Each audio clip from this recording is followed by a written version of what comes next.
The smile Elara wore as she left the Grand Astoria was a masterpiece of social engineering, a perfect, seamless veneer of bridal bliss. But what no one in that glittering, gossip-hungry crowd could see was the vow she had made to herself in the crystalline silence after the slap. It was a vow forged in the fire of public humiliation and the ice of her new husband's eyes. The fury behind her perfect smile was a silent, raging engine, and as the Sterling town car whispered through the canyons of Manhattan, she knew her life as Elara Vance was over. She was a Sterling now, and she would learn to use their name, their power, and their own cruel rules against them. For most of Manhattan's elite, the Sterling penthouse crowning the Olympian Tower was a palace suspended in the sky, a testament to unimaginable wealth. To Elara, it was the most beautiful prison in the world. The floor-to-ceiling windows, stretching 2 stories high, didn't offer a view of the city. They presented a panorama of a life she could see but never touch. The skyline glittered like a field of scattered diamonds, a constant, mocking reminder of a freedom that was no longer hers. She would stand for hours, her palm pressed against the cool, unyielding glass, feeling the faint, deep vibrations of the metropolis below, a living, breathing world she was utterly disconnected from. The silence inside the vast, minimalist space was an entity in itself, an oppressive, weighted quiet, broken only by the whisper of the climate control system and the distant, muted wail of a siren from the streets below. The apartment's integrated technology was another form of control. Lights would brighten as she entered a room, soft, ambient music she hadn't chosen would begin to play. The temperature remained a constant, sterile 72 degrees. The home anticipated her every move, removing any need for her to act, to choose, to exist. It was a perfectly automated, perfectly empty existence. The art on the walls, enormous abstract canvases of churning colors and a single stark Giacometti sculpture that looked like a tormented soul frozen in bronze, felt less like decoration and more like silent, judging wardens. This was her gilded cage, and its bars were polished to a mirror shine. The first week was a masterclass in damage control, orchestrated by her mother-in-law. Matilda Sterling, a woman who moved with the serene lethality of a black mamba, had the media eating out of her perfectly manicured hand. Elara was having breakfast, a single poached egg and half a grapefruit she couldn't bring herself to eat, when the Sterling-owned New York Ledger was placed beside her plate by a maid whose face was as impassive as stone. The headline of the society column screamed, "A Sterling Passion. Newlyweds. Fiery spat, a sign of true love." The article, dripping with saccharine prose, painted Julian's public assault as a moment of overwhelming, passionate intensity. A lover's quarrel, magnified by the pressure of the day. It was, the column suggested, terribly romantic. "A necessary fiction, my dear," Matilda said, appearing at her elbow without a sound. She was already dressed in a severe but impossibly elegant navy blue dress, a string of pearls glowing at her throat. She gestured at the paper with a dismissive wave. "The public has an appetite for fairy tales, even the slightly bruised ones. It's our duty to give them one they can swallow." Elara looked from the glossy page to Matilda's ice-blue eyes. There wasn't an ounce of sympathy in them, only the cool, appraising gaze of a CEO evaluating a turbulent asset. "You call this a fairy tale?" Elara's voice was a hoarse whisper. "I call it brand management," Matilda corrected, her voice smooth as silk. "You are now part of the Sterling brand, Elara. You must understand the importance of maintaining its pristine image. There will be no more public displays." The unspoken threat hung in the air, more chilling than any shout. The message was clear. Fall in line, or we will put you in line. Julian's coercive control began to tighten like a noose, each pull so subtle, so cloaked in the language of love and concern, that to an outsider, it would have looked like devotion. The first to go was her phone. He presented her with a new one, a sleek, custom-made device in a velvet box. "For you, darling," he'd said, his smile the same charming curve that had once made her heart flutter. Now it just looked predatory. "It's linked directly to the Sterling Enterprises secure server, completely impenetrable. For your safety." He took her old phone, the one filled with her life, her friends, her memories, and dropped it into a velvet bag held by his security chief. Just like that, her digital world was annexed. She knew, with a certainty that settled like a stone in her gut that every text, every call, every search would now be monitored. Next came her staff. Her personal assistant, Anna, a warm, bustling woman who had been with her for 5 years and knew her coffee order by heart, was suddenly offered a wonderful retirement package she simply couldn't refuse, as Julian explained it. The day Anna left, she pulled Elara into a hug that felt desperate. "You be careful, my dear," Anna whispered, her voice thick with an emotion she didn't dare name. She squeezed Elara's hand hard, a silent, fearful warning, before being escorted out by a sterling security guard. The loss was a physical ache, another link to her old self severed. A week later, a new assistant appeared. Her name was Ingrid, a tall, severe woman with hair pulled back so tightly it seemed to stretch the skin over her cheekbones. Ingrid's efficiency was terrifying. She anticipated Elara's needs before Elara voiced them, managed her schedule with military precision, and reported every detail of Elara's day back to Matilda. One afternoon, Elara came into her private study to find that Ingrid had, helpfully, reorganized her entire collection of art history and design books. "I took the liberty of arranging them by period and then alphabetically, madam," Ingrid stated, her voice devoid of warmth. "It is a more logical system." Elara stared at the shelves, her personal, chaotic order replaced by cold, sterile logic. It was a violation, a quiet declaration that not even her thoughts were safe from their restructuring. Her world was shrinking, the walls of the gilded cage closing in, one smiling assassin at a time. The gifts were the cruelest part. They were Julian's apologies, his way of papering over the cracks in their perfect facade. After a night of cold, simmering rage where he'd criticized her choice of charity to support, he came home with a box from a jeweler so exclusive it had no sign on its door. Inside, nestled on a bed of black satin, was a river of diamonds, a necklace of breathtaking beauty. "I call it the Serafina," he whispered, his breath warm against her ear as he fastened it around her neck. The diamonds were ice-cold against her skin. Their weight felt less like an adornment and more like a yoke. He turned her to face a mirror. The necklace glittered, a spectacular constellation of light and fire. It was also a collar. "Now everyone will know you are mine," he murmured, kissing her rigid shoulder. "I am property," she thought, staring at the stranger in the mirror, her eyes wide and dark above the blaze of the stones. "I am a sterling acquisition." Amidst this systematic dismantling of her life, a flicker of something unexpected arrived. A package, delivered by a nondescript courier. It was small, wrapped in plain brown paper, and addressed simply to Mrs. Elara Sterling. No sender was listed.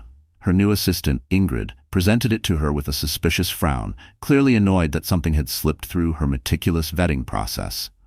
"It was left at the front desk, madam. Security has already scanned it." Elara took it to her private sitting room, the one room Julian and Matilda seemed to respect as hers, though she knew it was likely bugged. Her fingers trembled slightly as she unwrapped it. Inside was not another piece of jewelry or a designer scarf. It was a book, a beautiful vintage hardcover edition of The Count of Monte Cristo, its leather cover worn soft with age. There was no note. Confused, she opened it. The pages smelled of old paper and dust and something else. A faint trace of lavender. As she thumbed through the dense text, her fingers brushed against something hard nestled deep within the binding. Her heart gave a painful lurch. Carefully, she worked it free. It was a silver locket. It was antique, oval-shaped and covered in an intricate swirling pattern of vines and leaves. It felt heavy in her palm and strangely cold. She traced the engravings with her thumb. They weren't random. The swirling vines seemed to subtly form a letter, a looping I, or maybe a J, almost hidden within the design. She pressed the clasp, but it wouldn't open. It was sealed shut, either by age or by design.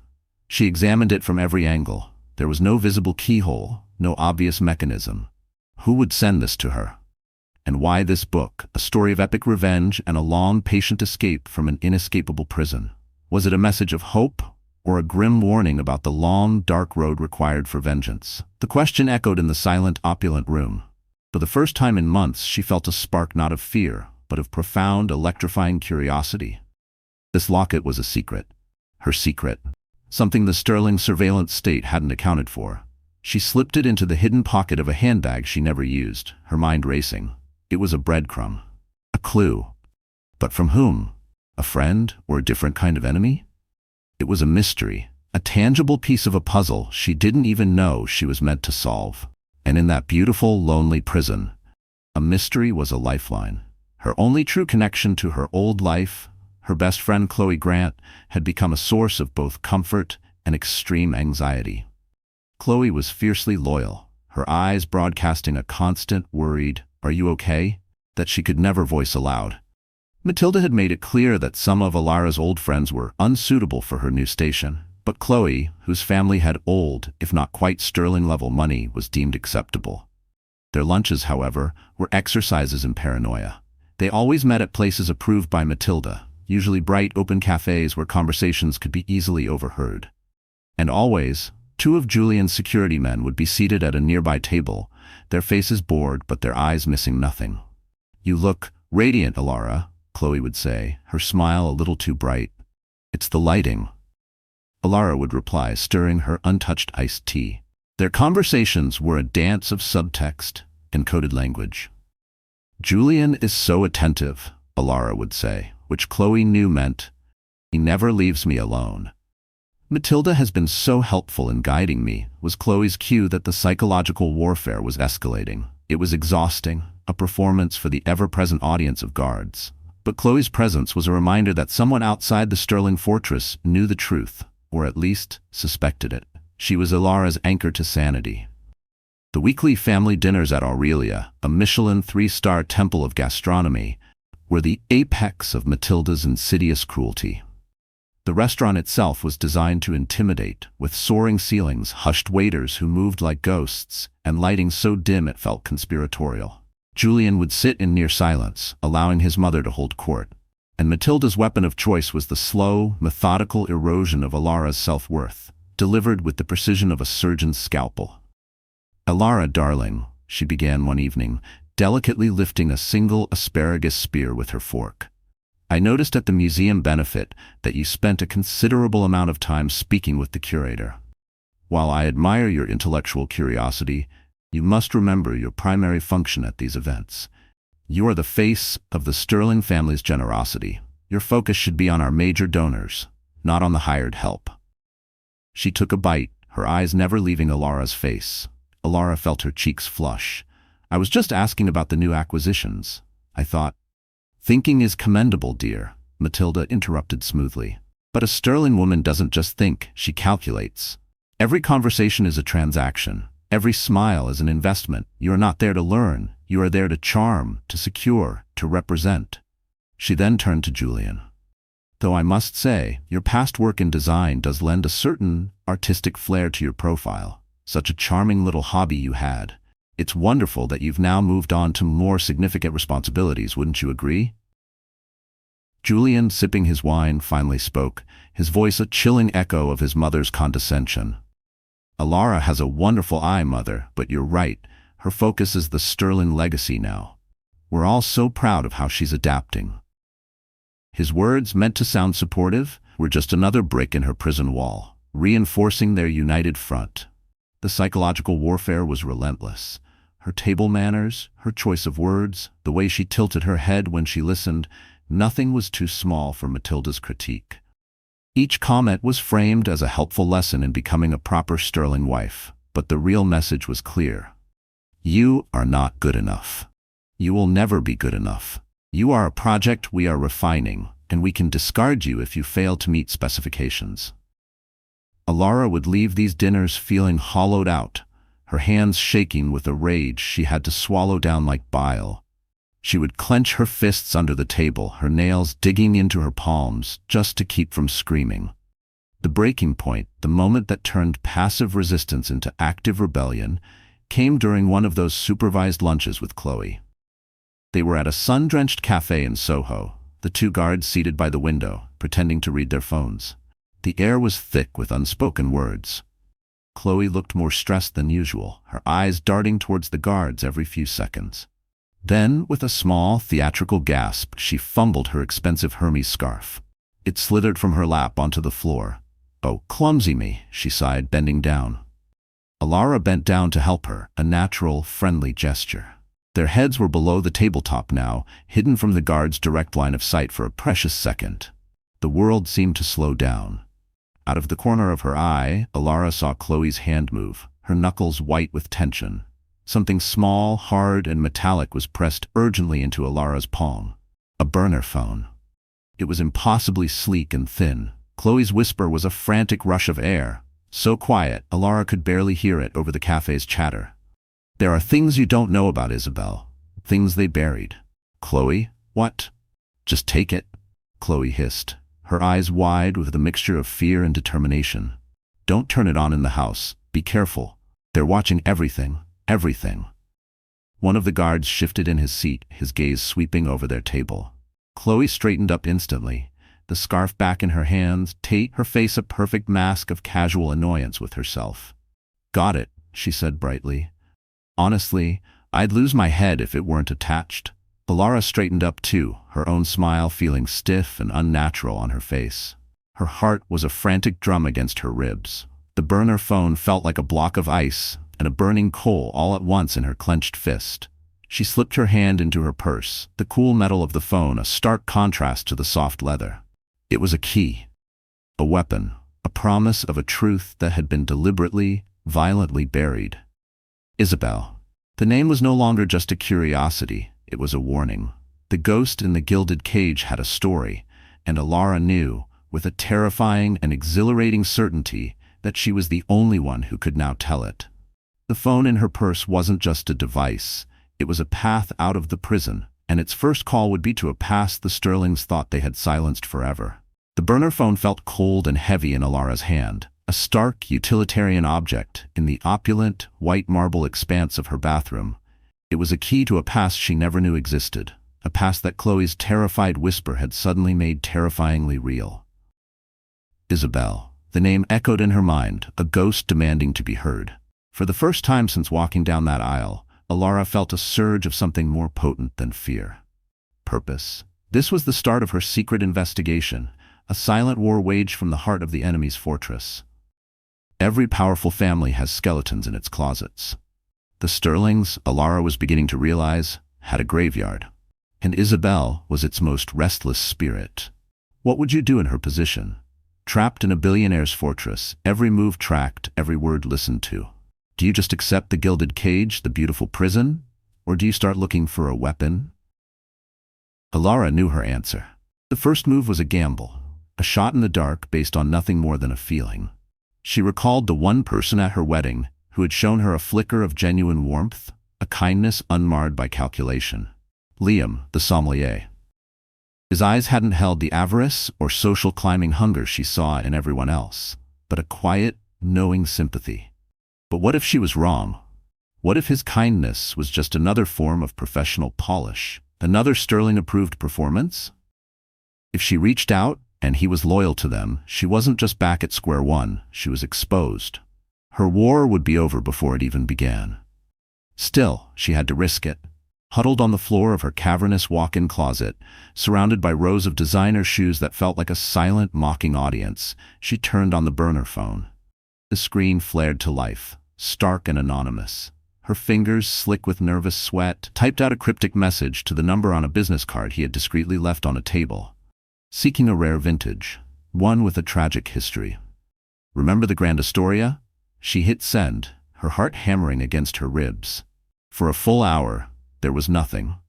An hour is an eternity when you're waiting for your life to either begin or end. She imagined the message being intercepted, security teams storming the penthouse, Julian's cold fury. Then the phone buzzed, making her jump. A single terse reply. Private tasting. The Vue cellar. Tuesday, 8 p.m. We have a 1982 Lafitte that tells quite a story, an acquired taste. The Vue was a subterranean wine cellar so exclusive it made the city's top restaurants look like public cafeterias. It was a place where billionaires stored their liquid assets and made deals in hushed, climate-controlled rooms. Under the guise of cultivating her palate, a pursuit Matilda grudgingly approved of, Elara arrived, her Sterling-issued phone left with her driver, the burner phone tucked deep in her clutch. Liam greeted her with the same professional warmth, but his eyes conveyed a deeper understanding. He led her not to the main tasting room, but to a small private alcove, dominated by a single stone table. "A few special selections for Mrs. Sterling tonight," he said, his voice just loud enough for the ever-present security cameras to register as normal. He began the tasting. It was a conversation held in the language of wine, a masterpiece of coded messages. He poured the first glass, a young, aggressive Cabernet Sauvignon from Napa. "This one," Liam began, swirling the deep red liquid, "is much like your husband. It presents itself with immense confidence. It's bold, impressive on the surface, all dark fruit and power." He gestured for her to taste it. She did.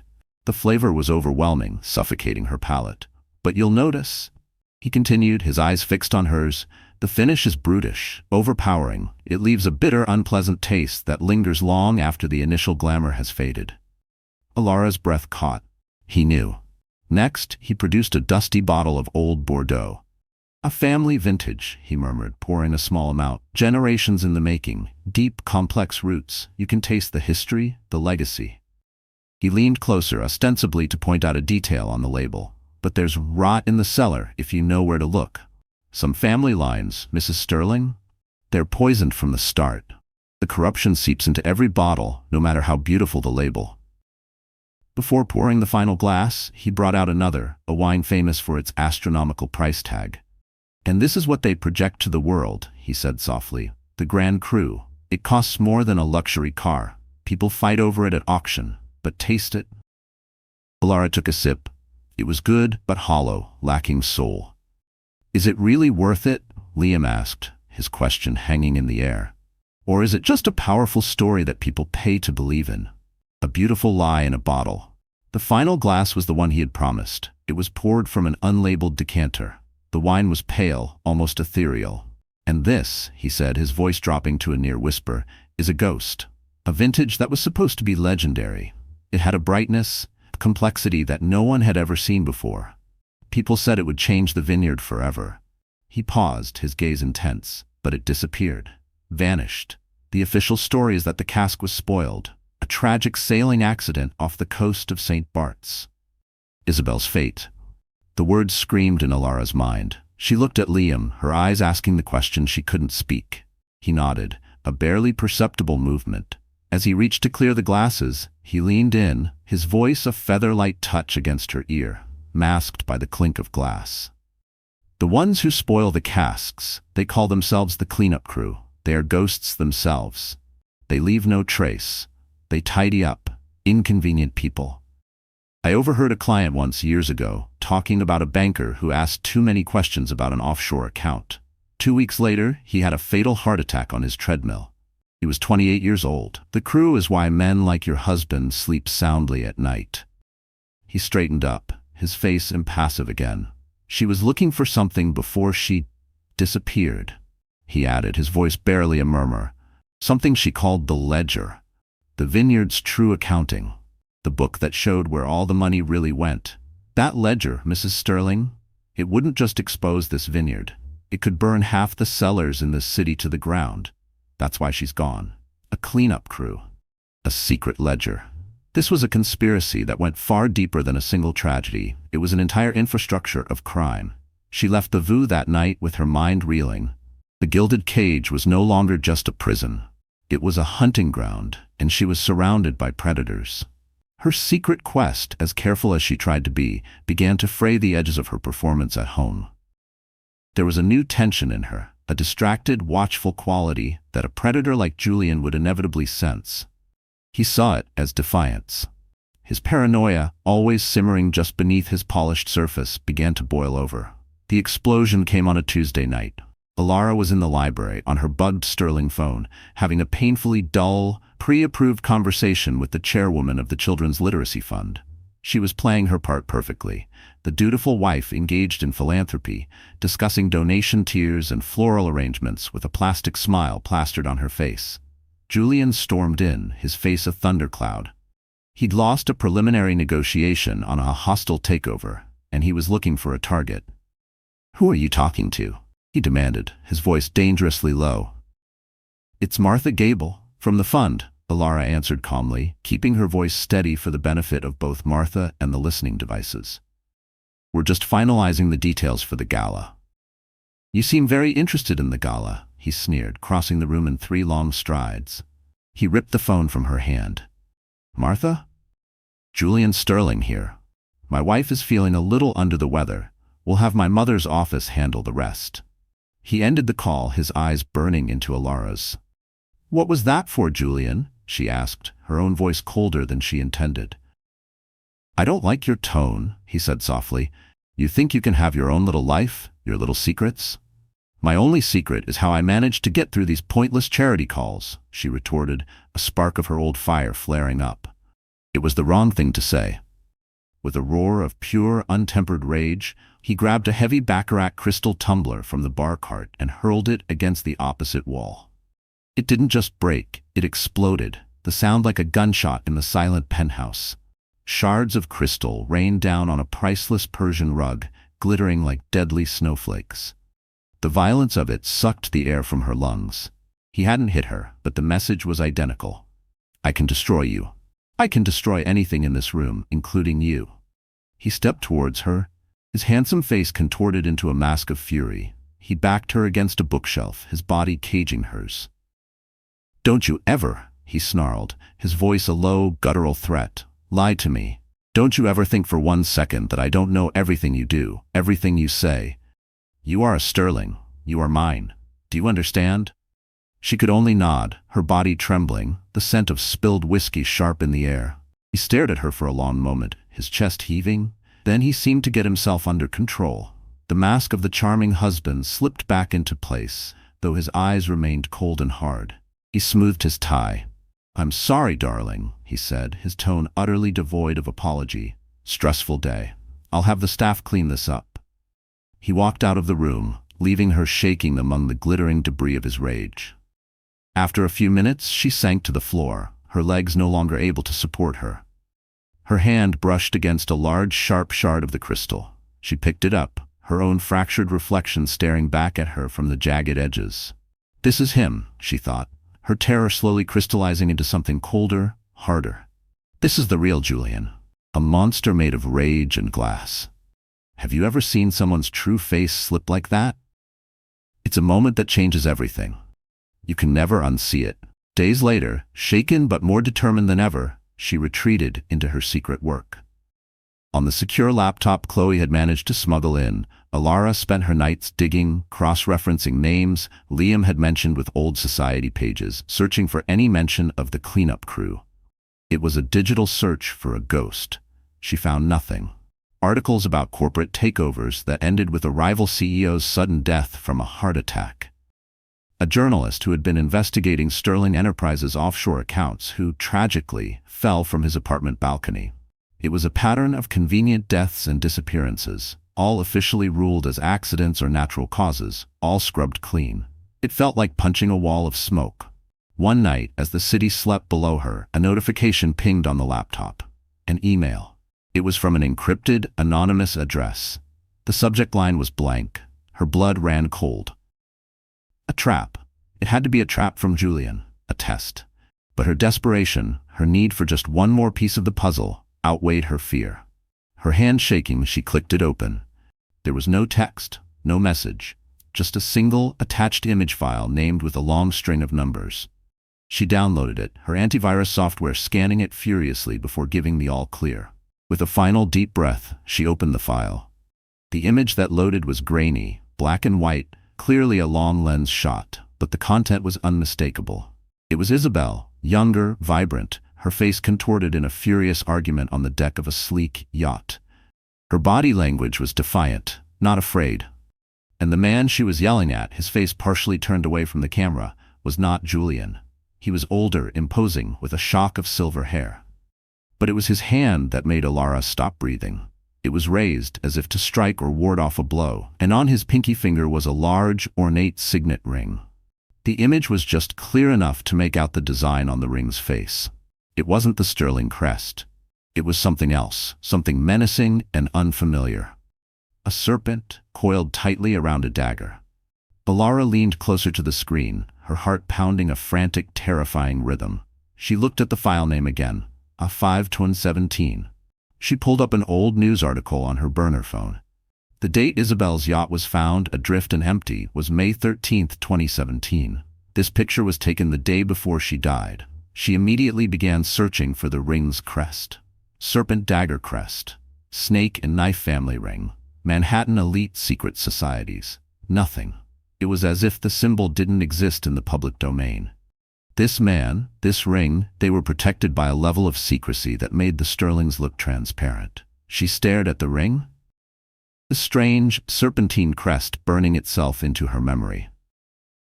The crest wasn't just a piece of jewelry, it was a map into the heart of the conspiracy. The question was no longer just what happened to Isabel. It was who else was on that boat. Who else was part of a secret so dark it required a ghost fleet and a cleanup crew to keep it buried beneath the waves. She realized then that to fight the Sterlings, she had to dismantle their entire world, and every silent, powerful partner within it. The Sterlings were the enemy she knew. But who? Who was the enemy she didn't? The war had just gotten bigger, and infinitely more dangerous. The crest on the screen burned itself into Elara's memory, a map into the heart of a conspiracy she was only just beginning to understand. The serpent and dagger. It wasn't the Sterling crest, which meant Isabel's death wasn't just a Sterling secret. It was a shared one.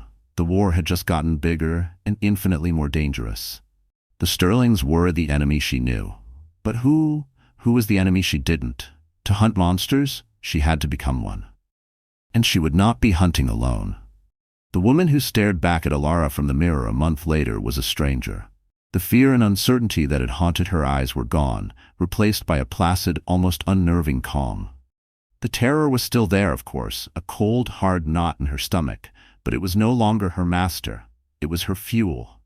She had learned, from the master manipulator herself, Matilda, that power was a performance, and so Elara began to act. Her transformation was a masterclass in strategic manipulation. She started playing the part of the perfect Sterling wife with a chilling precision.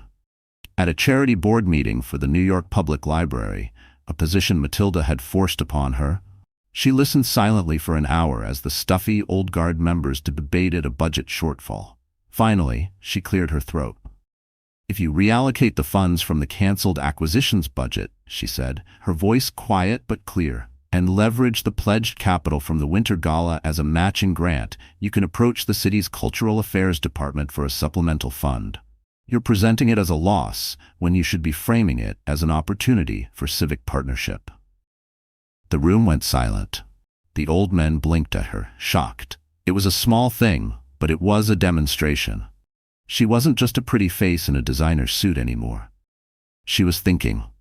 And she was using their language, their rules. She learned to discuss the nuances of Julian's latest corporate acquisition with a bright, feigned interest, asking just the right questions to make him feel brilliant and understood. She hosted small, flawless dinner parties for his business associates, her smile never faltering, her grace impeccable. At one such dinner, Matilda watched her with a critical eye all evening.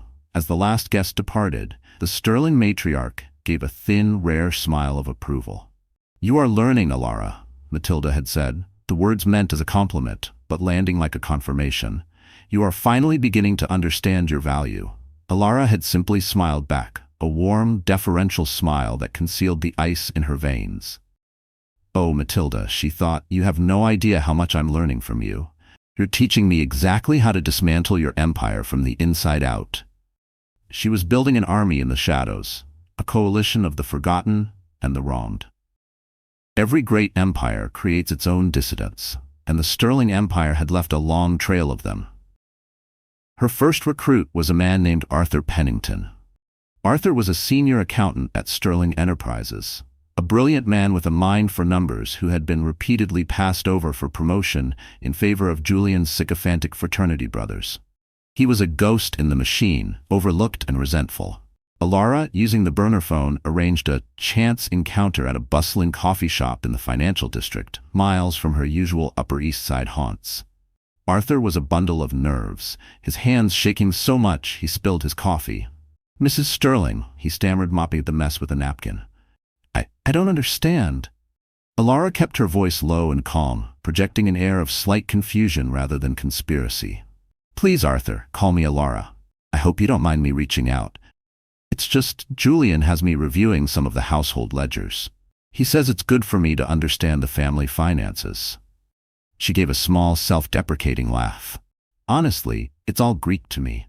But I came across a recurring expense that seemed odd. A shell company called Argent Services. The payments are substantial. I'm sure it's nothing, but could you possibly explain what that might be for?" She saw the flicker of recognition in his eyes, followed immediately by fear. Argent Services was one of the primary vehicles the Sterlings used to funnel corporate money into their personal luxuries. The jet, the yacht, Matilda's extravagant parties. To admit its true purpose would be treason. "I wouldn't know, Mrs. Sterling," he said, avoiding her gaze. "I just process what comes across my desk." Elara didn't push. She simply nodded, her expression one of gentle disappointment. "I see." She let the silence stretch for a moment. "With all due respect, Mr. Pennington, people like you and we don't win against people like my husband. Is that what you're thinking? That we just get crushed?" He flinched, his eyes widening. She had read him perfectly. "I understand the fear, believe me. But they don't just disrespect you, Arthur. They disrespect the very nature of your work. The numbers don't lie, but they force you to. They make you complicit in their deception." She leaned in slightly. "I'm not asking you to fight my husband. I'm asking you to help the truth come out. Doesn't that matter to you? To make the columns balance for once?" She made to leave, then paused. "It's just, I know how hard you work. I've seen the reports you prepare. They're brilliant. It seems a shame that your talents aren't more recognized." She let the words hang in the air, a subtle acknowledgement of his resentment. "If you ever change your mind, or if you ever feel that your loyalty has been misplaced, the offer for a private financial consultation stands." 2 days later, an encrypted email arrived on her secure laptop. It contained a single, password-protected file. The password was "overlooked." Inside was a detailed breakdown of the Argent Services account, a clear and undeniable trail of corporate embezzlement. Her army had its first soldier. Her second recruit was harder to find. Marcus Thorne was the former head of security at the Olympian Tower. He was a stoic ex-military man who had been fired 2 years prior after refusing a direct order from Julian to delete a sensitive segment of security footage.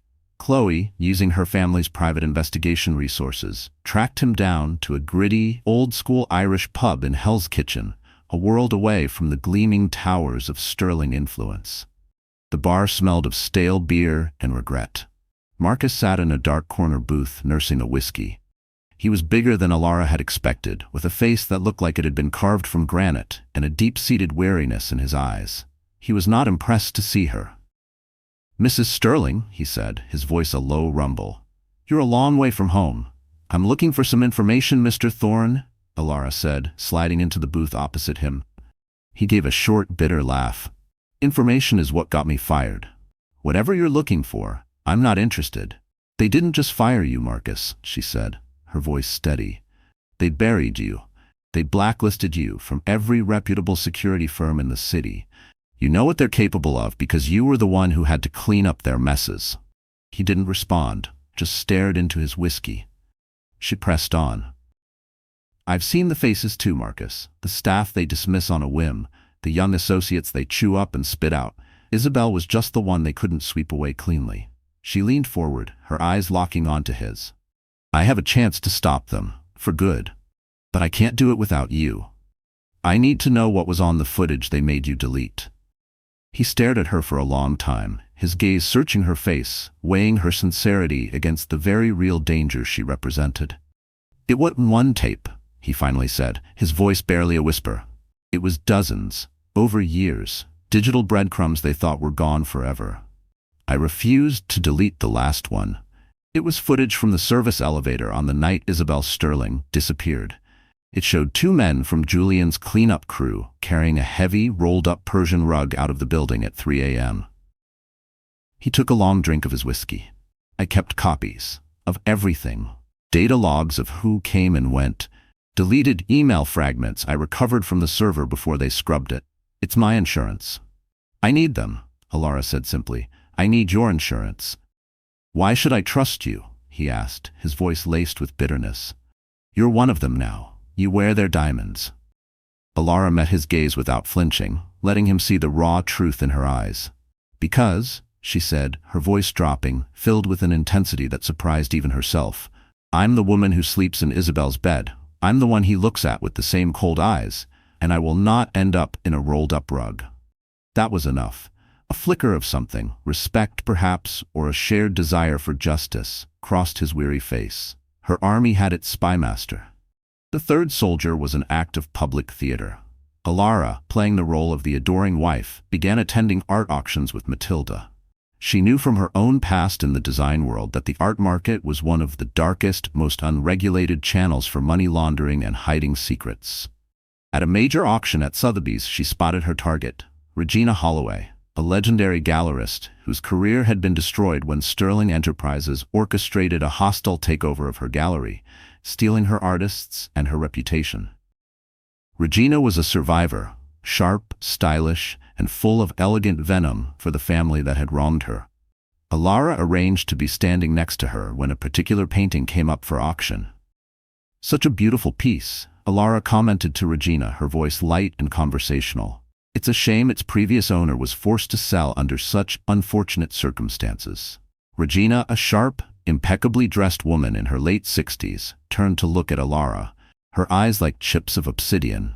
She saw past the diamonds and the designer dress to the steel beneath. She tested her. "The Sterlings only understand price, my dear. They have no concept of worth. They see a masterpiece like this and only think of it as an asset to be leveraged." "An asset's value is determined by its story," Elara replied smoothly, meeting her gaze. "And some stories are more flammable than others." Regina's lips curved into a slow, dangerous smile. She finally saw a fellow player, not a pawn. "Unfortunate circumstances have a way of following the Sterling family around, don't they?" she replied, her voice dripping with acid. "Perhaps it's time for the circumstances to change," Elara said softly. Regina's smile widened. "My dear," she said, turning fully towards Elara, "the art world is built on secrets, more secrets than Wall Street. You need to know whose closets to open, and I have the keys to a few. I think you and I have a great deal to discuss." With her army assembling, the pieces of the puzzle began to click into place. Arthur, the accountant, found a web of offshore shell companies, funneling millions of dollars between Sterling Enterprises and a rival dynasty, the powerful Carrington family. Marcus's old security logs showed multiple late-night visits to the Sterling penthouse by a man he didn't recognize, but whose car was registered to the Carrington patriarch, Alistair. And Regina, with her encyclopedic knowledge of the elite and their hidden symbols, finally identified the crest on the signet ring from the photograph. "The serpent and the dagger," she said, her voice grim, as they met in the back room of her new, smaller gallery. "That is the personal crest of Alistair Carrington. He's the boogeyman of the old money world. Far more dangerous and far more discreet than the Sterlings. They see themselves as sharks. Alistair is a kraken, silent and deep, and his tentacles are everywhere." The truth hit Elara with the force of a physical blow. Isabel's death wasn't just a domestic crime covered up by a powerful family. It was a joint execution, a collusive act between two of the city's most powerful dynasties to protect a secret they both shared. The conspiracy was bigger, darker, and more entangled than she had ever imagined. As the date of the annual Celestial Ball at the Pantheon Museum approached, the undisputed peak of the New York social calendar, Elara received another coded message from Liam. It came with a case of wine delivered to the penthouse. Tucked into the tasting notes for a rare Chateau d'Yquem was a handwritten annotation. "The key is not a key. It is a number. The provenance of the Star of Orion necklace, the night's main auction item. The sequence is the password. The locket holds the ledger. The silver locket, Isabel's ledger. It was the weapon she needed to bring them all down. The Celestial Ball would be her battlefield. The theme this year was myth and mortals, fitting for a night when a goddess of vengeance would walk among the self-proclaimed gods of finance. All her enemies, the Sterlings, the Carringtons, and their network of silent partners, would be gathered in one place, preening under the museum's soaring domes. The night of the ball arrived. The air was electric with the buzz of power and money. Elara was a vision in a crimson gown, a slash of defiant color in a sea of black and gold. The Seraphina necklace glittered at her throat, no longer a collar, but a piece of armor. Julian stood beside her, his hand possessively on the small of her back. Oblivious. He saw her as his perfected trophy. He had no idea she was his executioner. Her allies were in position. Chloe, looking stunning, was circulating near the press corps, ready to create a distraction. Liam was overseeing the wine service, his eyes everywhere. Marcus was miles away, patched into the museum's security system, watching every camera. Arthur sat before a bank of monitors, his fingers poised over a keyboard, ready to unleash the data dump that would begin the process of dismantling an empire. The auction for the Star of Orion necklace began. The auctioneer's voice echoed through the hall. Elara held her breath. All she needed was the lot number, the historical sequence that would unlock Isabel's final secret. As the bidding started, her clutch vibrated. She pulled out the burner phone, shielding the screen with her body. A text from an unknown, untraceable number. It contained only 4 words. They know. It's a trap. For a frozen moment, the world narrowed to the 4 words glowing on the screen of the burner phone. They know. It's a trap. The air in Elara's lungs turned to ice. From the main hall of the Pantheon Museum, the auctioneer's voice droned on, a meaningless background noise to the frantic pounding of her own heart. Julian's hand was a heavy, proprietary weight on the small of her back. He was smiling, oblivious. They had anticipated her. They had set a snare, and she had just walked straight into it. Panic, cold and sharp, threatened to overwhelm her. A trap. How? Who? Was it Julian's paranoia finally catching a real scent? Was it Matilda's ever-present network of spies? Or was it the man with the serpent ring, Alistair Carrington, an enemy whose capabilities she couldn't even begin to guess? What do you do when the plan you've spent months building, the one you've bet your entire life on, is about to blow up in your face? Do you retreat? Do you abort the mission? But then she thought of Isabel. She thought of the cold, hard knot of fury that had been her constant companion for months. No, she would not fail. Not now. At the celestial ball, among the self-proclaimed gods and titans of industry, the heavens were about to fall. But the lightning would be of her own making. She didn't flinch. She didn't gasp. In a feat of self-control that would have made Matilda herself proud, Elara's panic crystallized into pure, cold clarity. A trap only works if the prey behaves as expected. So, she would do the unexpected. Instead of panicking, a slow, cool smile touched her lips as she looked up at Julian, a perfect imitation of the adoring wife. She had learned from the best, after all. "Darling," she murmured, loud enough for him to hear, "the heat in here is simply unbearable. I think I need a touch of air." She glanced across the vast, glittering room and made eye contact with Chloe. It was a fleeting look, but it was enough. She gave the signal they had rehearsed a dozen times. A subtle, almost imperceptible tap of her fingers against the Seraphina necklace at her throat. Chloe, ever the brilliant actress, understood immediately. She was standing near the main bar, engaged in a vapid conversation with a senator.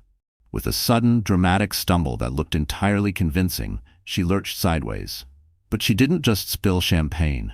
She launched herself, tray and all, directly at the famously short-tempered French ambassador, a man known for his wandering hands. The crash of glass and the ambassador's enraged, sputtering shouts in French were only the beginning. Chloe didn't just apologize. She recoiled in mock horror, her hand flying to her chest. "How dare you?" she exclaimed, her voice ringing with indignation. "Don't you touch me." Instantly, a simple accident became a full-blown Me Too scandal in the middle of the city's most prestigious event. It was a masterstroke of chaos. 100 heads turned. Security guards moved in. The press, smelling blood in the water, surged forward, their cameras flashing, turning a clumsy moment into an international incident. It was the chaos she needed. In that moment of manufactured mayhem, as all eyes were on Chloe's magnificent performance, Liam, the sommelier, moved with silent grace. He was serving the VIP table nearest the auction stage, his face a mask of calm professionalism. As he leaned over to refill a glass, sweat beading on his brow despite the room's chill, he smoothly produced a camera pen. With a single, practiced click, he captured a high-resolution image of the auctioneer's open ledger, the page detailing the Star of Orion necklace and its crucial provenance numbers. He then slipped the pen into the breast pocket of a younger, trusted busboy. a young man whose father's catering business had been bankrupted by the Sterlings a decade ago. The busboy, his face a mask of professional indifference, moved away from the stage and headed towards the powder rooms. Elara, feigning a swoon from the shock of the commotion, excused herself. "So much drama," she sighed to Julian, pressing a hand to her forehead. "I just need a moment." He let her go, his attention, like everyone else's, drawn to the spectacle of Chloe apologizing profusely to a champagne-soaked diplomat. Inside the cavernous, empty marble powder room, Elara's heart was hammering. The sound of the chaos outside was a muffled roar. The busboy entered, ostensibly to check the supplies. He didn't look at her. He simply placed the camera pen beside the sink and left. The moment the door clicked shut, Elara was in motion. She pulled the secure laptop from its hidden compartment in her clutch. Plugging in the pen, she found the image. There it was. The sequence of numbers, the historical code of the necklace, a life's work of lies and secrets, condensed into a single line of text. The password. With trembling hands, she removed the delicate silver locket from her purse. She'd figured out its secret mechanism days ago. A tiny twist of one of the engraved leaves revealed a nearly invisible seam. She opened it, and inside, nestled in a bed of faded velvet, was a micro SD card. Isabel's final message, her last will and testament. She slid the card into a tiny reader attached to her burner phone. The screen flickered, and then Isabel's ledger filled the screen. It was more than she could have ever imagined. It wasn't just numbers. It was a meticulous record of a shadow empire. Names, dates, offshore accounts in the Caymans and Switzerland, wire transfers to shell corporations, and coded payments to the cleanup crew. But there were notes, too. Isabel's angry, scrawled handwriting in the margins. Next to a $10 million transfer to a Carrington shell company, Isabel had written, "For the silence." Next to another, "The cost of making a journalist disappear." Elara felt a wave of nausea. She wasn't just looking at financial data. She was looking at the receipts for human lives. This was the weapon. This was the truth. This was the bomb that would level everything. Taking a deep, shuddering breath, Elara sent a single, pre-written text message to a secure group chat containing Chloe, Liam, Arthur, and Marcus. The message was one word: now. Back in the main hall, the commotion had died down. Julian was back on stage, having been introduced for the gala's keynote address. He stood at the podium, bathed in a warm golden spotlight, the very picture of philanthropic power. "The Sterling family has always believed," he began, his voice smooth and confident, "that art is the soul of a city. It is our duty, our privilege, to nurture that soul, to ensure that beauty and culture can flourish." He never got to finish the sentence. Arthur, sitting in a nondescript van parked 2 blocks away, received Elara's signal. He hit enter. The 2 massive screens flanking the stage, which had been displaying the elegant Sterling Enterprises logo, flickered. For a split second, they went black. The crowd murmured in confusion.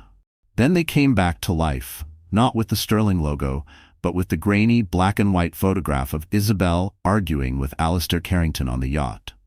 A collective gasp, a sound like the tide going out, went through the room. Alistair Carrington, seated at the head table, froze, his wine glass halfway to his lips. Before anyone could fully process what they were seeing, the image was replaced by a financial flowchart, a spiderweb of deceit showing money moving from Sterling Enterprises through Carrington shell companies and into untraceable offshore accounts. Then another image, Marcus's crystal-clear security footage of the 2 cleanup crew members carrying the heavy, rolled-up Persian rug from the service elevator, the date and timestamp glowing in the corner.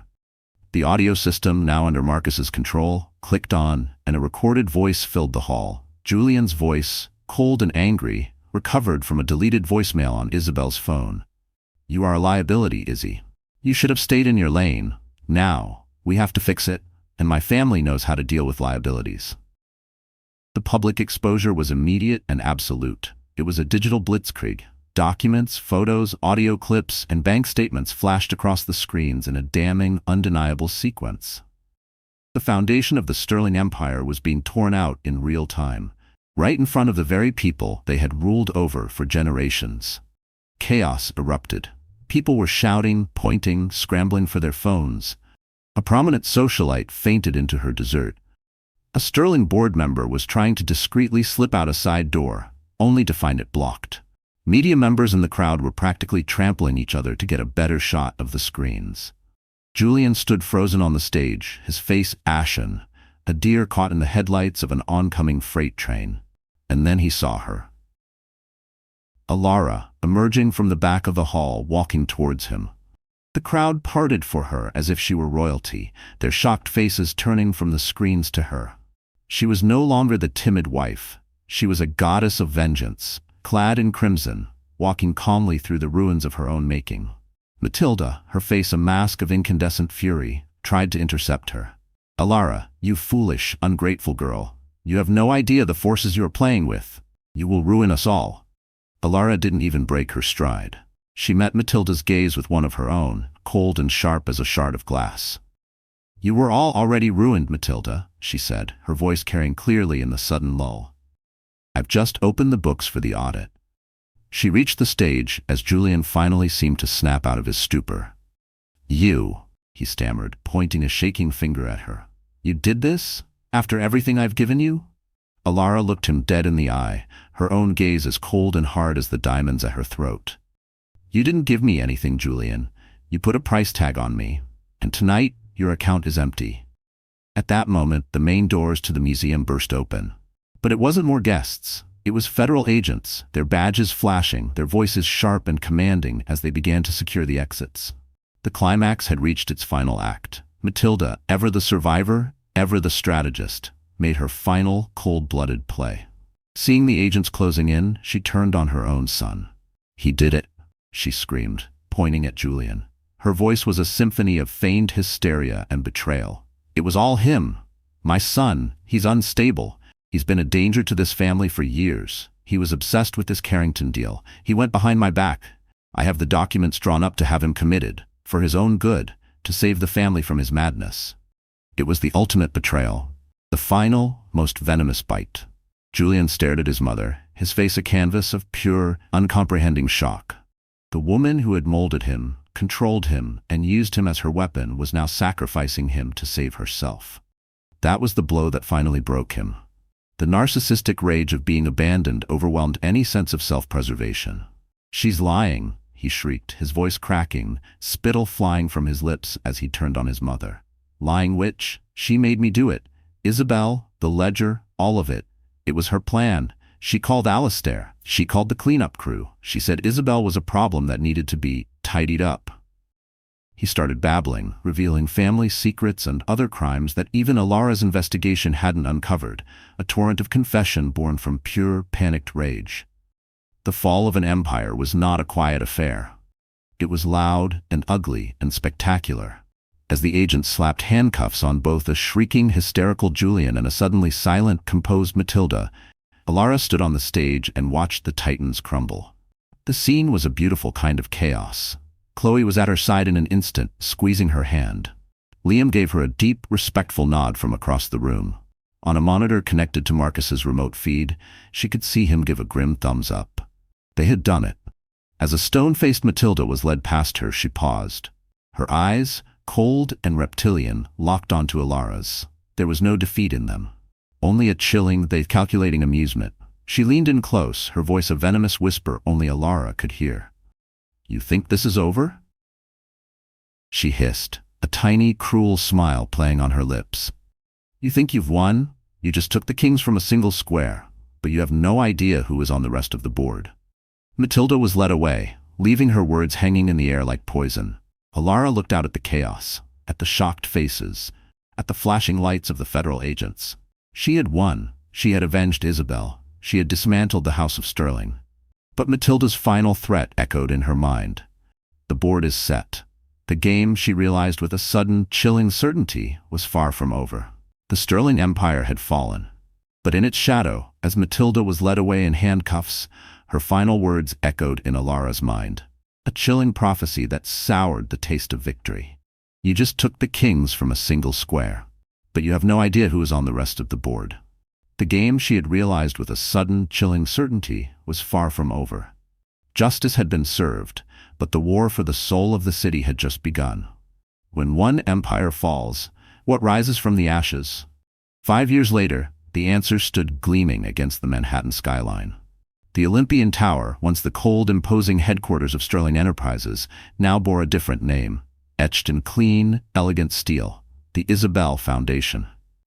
From the 70th floor, in the office that had once been Julian's, Elara Vance looked out at the city. It was the same view, the same sprawling metropolis of glass and ambition, but she saw it through different eyes. No longer a prisoner in a gilded cage, but a guardian at the gate. A new reign had begun. The transformation had been seismic. The infamous penthouse, once her beautiful prison, had been gutted. The cold marble and menacing art were gone, replaced with warm woods, soft textures, and light-filled spaces. It was now the haven, the country's most exclusive and effective resource center for survivors of domestic abuse in high-net-worth situations, offering legal counsel, psychological support, and a path to a new life. From the ashes of her own personal hell, Elara had built a sanctuary. Her army had grown into a formidable force for good. Chloe Grant, no longer just a loyal friend but a powerhouse attorney, ran the foundation's legal advocacy arm from 3 floors below. Her team had successfully pioneered new legal strategies, piercing the corporate veils and ironclad prenups that had long protected powerful abusers.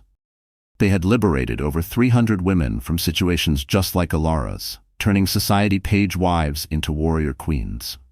Liam, the quiet sommelier who had spoken in coded messages of wine, now ran a network of safe houses across the country, cleverly disguised as exclusive boutique hotels and private clubs. His expertise in luxury services allowed him to create spaces where survivors could heal in safety and comfort without the jarring transition that so often accompanied escape. He was giving them a soft place to land. Arthur Pennington, the once overlooked accountant, was now the foundation's scrupulous chief financial officer. With a zealot's passion for balanced books, he managed the vast sterling assets seized by the government and funneled into the foundation's trust.